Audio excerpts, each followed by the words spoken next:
Lakhtar police station ખાતે એસપીનું વાર્ષિક inspection યોજાયું. Lakhtar police station parade ground ખાતે એસપી દ્વારા પરેડ નિરીક્ષણ કરવામાં આવ્યું. સુરેન્દ્રનગર જિલ્લા વડા દ્વારા પોલીસ દરબાર તેમજ લોક દરબારનું પણ આયોજન કરવામાં આવ્યું.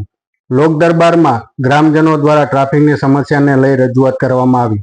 લોક દરબારમાં ગ્રામજનો દ્વારા ખેડૂત તેમજ મજૂર કામે જતા વાહન ચાલકોને દંડ ફટકારવા માટે તેમજ કાર્યવાહી કરવા માટે રાહત આપવા બાબતે રજૂઆત કરવામાં આવી. લોક દરબારમાં પટેલ સમાજના પ્રમુખ, વેપારી એસોસિએશનના પ્રમુખ, ક્ષત્રિય સમાજના પ્રમુખ, બાર એસોસિએશનના પ્રમુખ તેમજ કોળી સમાજના પ્રમુખ અને મુસ્લિમ સમાજના આગેવાનો અને જિલ્લા પોલીસ વડા દ્વારા સ્વાગત કરવામાં આવ્યું. લખતર પોલીસ સ્ટેશન ખાતે આજરોજ સુરેન્દ્રનગર જિલ્લા પોલીસ વડા દ્વારા વાર્ષિક ઇન્સ્પેક્શન કરવામાં આવ્યું હતું. વાર્ષિક ઇન્સ્પેક્શન દરમિયાન જિલ્લા પોલીસ વડા ગિરીશ પંડ્યા દ્વારા પરેડ નિરીક્ષણ કરવામાં આવ્યું. તેમજ પરેડ બાદ જિલ્લા પોલીસ વડા દ્વારા પહેલા પોલીસ લોક દરબાર અને બાદમાં લોક દરબારનું આયોજન કરવામાં આવ્યું હતું, જેમાં પટેલ સમાજના આગેવાન, ક્ષત્રિય સમાજના આગેવાન, વેપારી એસોસિએશનના પ્રમુખ, મુસ્લિમ સમાજના આગેવાન તેમજ બાર એસોસિએશનના પ્રમુખ, ગ્રામજનો તેમજ પોલીસ સ્ટાફ મોટી સંખ્યામાં હાજર રહ્યો હતો.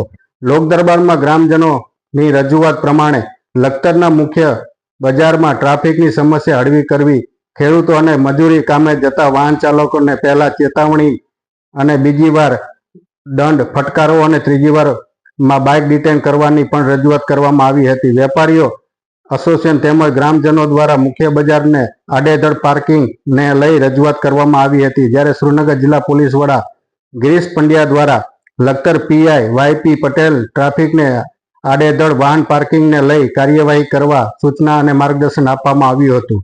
લોક દરબારમાં વેપારી એસોસિએશનના પ્રમુખ અશોકભાઈ દોશી, બાર એસોસિએશનના પ્રમુખ હિતેન્દ્રસિંહ ઝાલા, પટેલ સમાજ ઉમિયા ફાઉન્ડેશનના પ્રમુખ હસમુખભાઈ હાડી, ક્ષત્રિય સમાજના આગેવાન રાજદીપસિંહ રાણા, કોળી પટેલના સમાજના આગેવાન ઠાકરસિંહભાઈ સીસા, મુસ્લિમ સમાજના આગેવાન અને ગ્રામજનો મોટી સંખ્યામાં લોક દરબારમાં ઉપસ્થિત રહ્યા હતા અને લોક દરબારને માં રજૂઆતો કરવામાં આવી હતી અને એસપી દ્વારા તમામ રજૂઆતો સાંભળી જલ્દીથી જલ્દી તેનો નિકાલ કરવામાં આવશે તેવી જણાવવામાં આવ્યું હતું.